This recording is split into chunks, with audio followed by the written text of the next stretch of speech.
Nagaa waaqessanii faa baay'eetu hordoftoota Abbee miidiyaa akkam jirtu nagaa keessanii ani baay'eetti nagaa koodha illee akka nagaa taatan abdiif amantiin qabu waaqayyo bira mee guyyaa irraa kana viidiyoo tokko qabadhee isinii dhufee dhugaa dubbachuu fi anaanii obboleettiin kun keessuma kiyyaatii kan ishiin dubbatte ijoolleen biyya arabaa jiran baay'een keenya waanuma akkanaa kana keessa jira jechuudha mee yaada qabdanitti kennaa viidiyoo tansin dabarsaa gara viidiyoo itti darbaa jechuudha. Shamarran biyya arabaa waan kanan gaafatin. Madaatiin maa fuula keetti bahee, atoon dulloomtee, uffatan jijjiirrattu, seeftii keen eeggattu, shaarbiin rifeensa kee irraan bu'u, wantoota kana fakkaatan hin gaafatin. Hin huqqattee, hin furdattee, hin gaafatin. Sababiin isaas maali beektaa? Namni kamiyyuu akka riyyaasaa ta'uu ni hawwa. Yookiin immoo fataa jechuu ni hawwa. Yookiin immoo seeftii isaa eeggachuu ni hawwa. Garuu wantichi yoo itti ulfaatee gadi qabe hunda isaa dhiisee garboomee jiraata. Kanaaf namoonni wanta kana nu gaafatanii nu biratti diina keenyadha. Maaliif beektaa? Uffata keenya jijjiirrannee kan qabnu miiccannee fataa jennee gariyyaa keenya baanee galuu ni hawwina. Garuu carraa isaan arganne gola namaa keessa jira waan ta'eef. Madaatiin maa fuula keetti bahee jettee gaafa gaafattu waan baay'ee waan yaadduufi waan baay'ee yeroon siin jedhu waa'ee maatii yaaddi, waa'ee ofii ishee yaaddi, nageenya maatii ishee yaaddi, boree sanga halaati jettee yaaddi, wanti manaa baateef akka isheen manaa baate ta'uufi dida ni dhiphatti ni dhiphanna. Si galee yeroo kana dubbattee nama dhageessisatullee hin qabdu. Baay'ee yoo dubbatte maraatuu jedhamti. Yeroo baay'ee callisuu filatti. Yoo calliste fuula isheetti madaatiin baha. Asii immoo ibidda gidduu jirti. Shamarri biyya arabaa jirtu kamiyyuu yoo hammam ta'e torbee keessatti naqa lama naqa sadi otoo imimmaan isheen dhangalaasin sanuu mana sirrii jirti yoo ta'e malee baay'een keenya guyya guyyaatti imimmaan keenya akka roobaa nurra gadarca'a. Hojii xumurree kilaasii keenya seennee yeroo itti boonyu ni hawwina. Dafee hojii koo xumuree kilaasii koo seenee boo'ee boqodhuu laati jennee ni hawwina. Sababiin isaas namatti rakkina keenya boonyee himanu nama nu dhaga'uu qabnu waan ta'eef ofiima keenya boonyee imimmaan keenyatti murteessineetiin wanta keessa keenya jiru baafanna. Yeroo kana imimmaan fuula ishee irra dhangala'u yeroodhaa yerootti fuula ishee kana waan xaragduudhaa fi fuulli ishee kun gurraachaa adeema. Fuulli ishee kun fokkisaa adeema. Fuulli ishee kun shuntuuraa adeema. Umurii malee dullatti jedhamutti dhufti. Sinii galee namatti boossee himachuurra shamarri biyya arabaa ofii ishee qofaa ishee hojii ishee fixattee yoo shinti beetii keessa seente yoo immoo kilaasii ishee seente birdilibsii ishee jala lixxee boossee fixachuu filatti. Sababiin isaas maali beektu?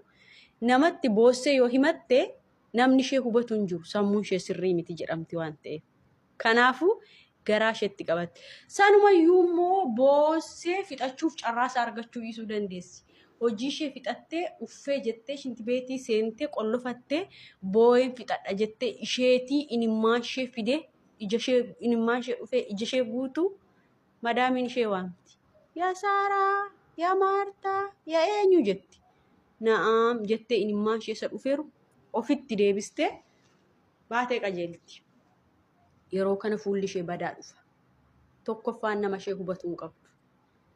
Lammaffaan dadhabbii isheen dadhabde dafqa ishee namni hojiitti jijjiiruu fi baay'een hin jiru biyya keessa. Si galee ofii itti fayyadamu. Dadhabbii isheen dadhabdetti ofii sagantaa baasuu malee namni ishee hubatee waan isheen jette godhuuf hin jiru. Waan isheen jette hojiirra oolchuuf hin jiru. Inni kunis ishee guba. Biyyaa gaafa baate waggaa lamatti achaan gaha jettee baati. Achi gahuu miti walakkaasaa gahuun hin jiru.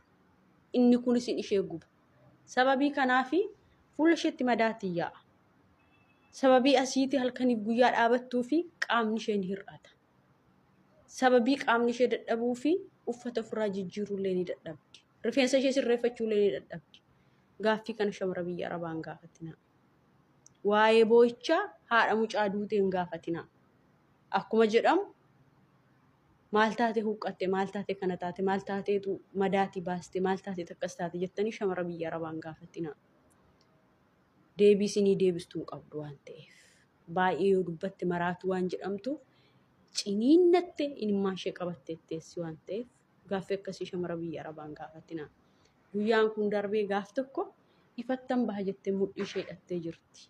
Waan ta'eef xuxuqxanii madaa isheetti kaastanii hin boosisinaa. Yeroo gaarii qabaadha. Toleeka walitti deebinee jirra. Egaa keessummaa keessa namaan beeknee gaggaaffii guddattii jedha Oromoon yeroo mammaaku. Dhugaa dubbachuu fi ijoolleen biyya arabaa jiranii baay'een isaanii waanuma akkanaa kana keessa jiru jechuudha.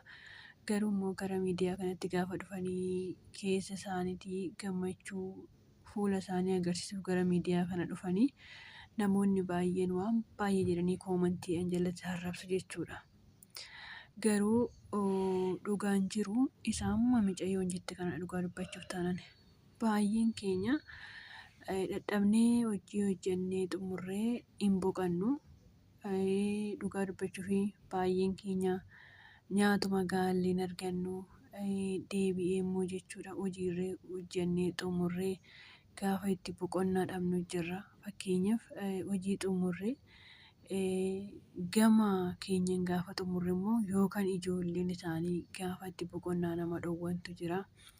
Deebi'ee immoo jechuudha dhuguma isaa dubbachuuf akkuma barbaadanitti biyya namaa kana keessatti gaafa gammaddanii guyyuma tokko guyyuma lama fuulli keessan ife dhugaa warrumti manaatu waanuma tokkoon namatti ka'u jechuudha.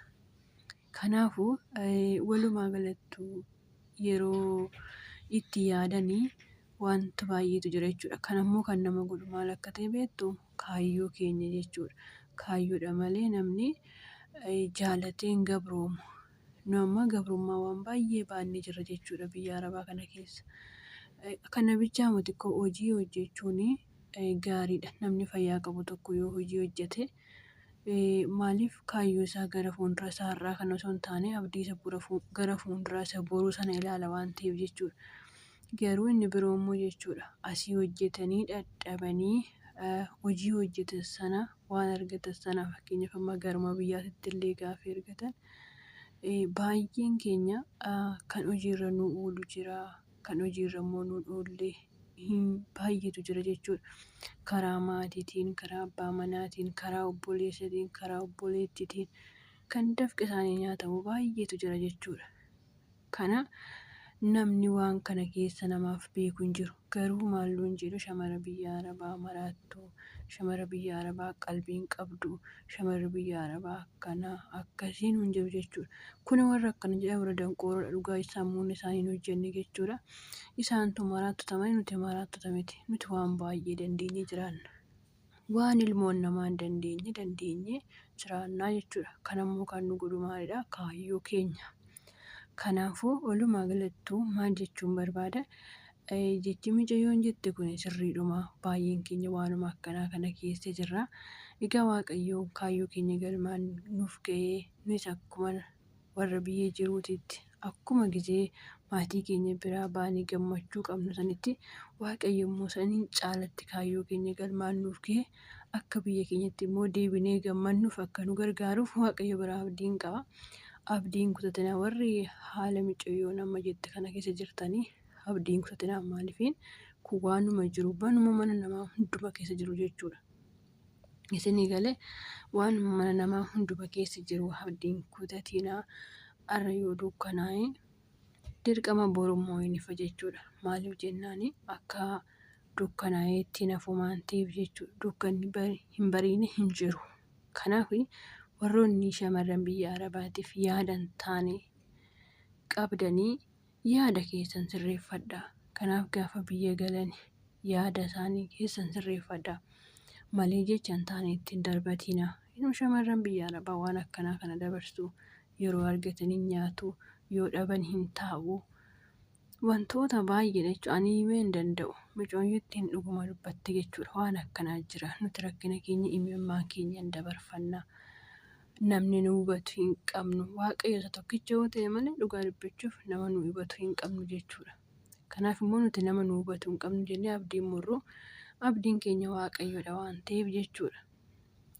isinii galee kanaafuu ijoollee baay'een miidiyaa kanarra ba'anii yeroo isaan taphatanii maal jedhan dhugaa ijoolleen argu baay'een itti gammada. Maaliif jennaan waan baay'ee baatanii gara miidiyaa kanaa dhufanii gammadu malee bakka isaan itti gammadan hin jiru. Dhugaa maatii gaafa tokko amma maatiidhuma kee garaa qulqulluu nan dubbisa sagalee ol kaasee walitti bilbilaan sagalee ol kaaftee mana namaatti dubbachuu hin dandeessu jechuudha. Maaliif jennaan mana namaati. Nutti iyyuu ni wocisiin jechuu danda'u jechuudha. Maaliif harkaa nama qabu waan ta'eef. Kanaafuu warroonni yaadan taanii shamarran biyya Arabaatiif abdanii yaada keessan sirreeffadhaa. Nutoo waan baay'ee baannee jirra. Ba'aa nuti baannee jiru dhugaa dubbachuu fi ba'aa dhalli namaa hin baanne jechuudha. Kana biraan hojiin hin jira, yaadni hin jira. Kanaaf shamarra biyya Arabaatiin jechoota hin taane hin jedhinaanii jechoota keessan qusadhaa. Warri jecha hin taane namaan jettanii jecha keessan sirreeffadhaa jechuudha. Shamarran biyya Arabaa ba'aa baay'ee baattee jirti. Obboleettii keetiidha. Haadha keetiidha. Adaadaa keetiidha. Intala keetiidha. Haadha manaa keetiidha. Kanaafuu jecha hin taane shamarran biyya Arabaatitti warri gadhiiftanii dhiisaa qusadhaa. Isheen bakka itti boqottu hin jiru. Boqonnaan isheedha miidiyaadhuma kana. Wanti biraamtuu hin jiru. Dhugaa dubbachuu fi bilbila keenya jechuun ikkoo maatii keenya jechuudha. Haadha keenya abbaa keenya jechuudha. Kan nuffine yeroo hundumaa isa qofaadha. Isaa fi Waaqayyo qofa jechuudha. Waaqayyo gaditti isadha kan nuffine. Kanaaf warri yaadan taane namatti dhoobdanii irraa qusadhaa shamarran biyya Arabaatirraa jechuun barbaada. Yeroo baay'ee namoonni gara miidiyaa kana shamarran biyya Arabaa hin tuqinaa jecha hin taane ittiin darbatinaa hin jedhama. Garuu namni keenya hin dhaga'u jechuudha. Maaliif shamarran biyya Arabaa hin madeessu? Walumaa galattuu shamarranumaa iyyuu hin madeessu dhugaa dubbachuu fi Waaqayyo nu haa dhiisu jenna. Yaadni ani qabadhee dhufe kanumaa eebbifama. Amma waan biraatti walitti deemnutti